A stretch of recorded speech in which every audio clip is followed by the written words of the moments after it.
Kdy sa ma ľudia pýtajú, že čo ma za tie roky práce s ľuďmi naučilo najviac. A priznám sa, že vždy sa na chvíľu tak zamyslím. A možno by som mohla hovoriť o pracovnom práve, komunikácii, vedení ľudí, personalistike ako takej, či o riešení konfliktov, ale pravda je niekde úplne inde.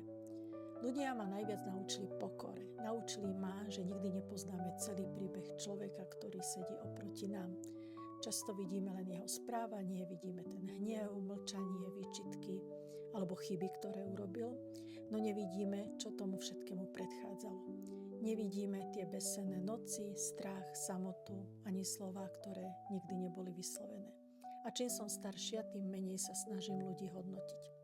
O to viac sa ich snažím pochopiť. Možno práve preto dnes menej hovorím a viac počúvam. A viete, čo som si ešte uvedomila? Že väčšina ľudí nepotrebuje radu. Potrebuje pocit, že ich niekto naozaj počúva. Že ich nemusí hneď opravovať, posudzovať, odsudzovať a ani zachraňovať. Niekedy je totiž tým najväčším darom obyčajná prítomnosť. Nie odpoveď, ale pozornosť. Nie múdre slova, ale skutočný záujem.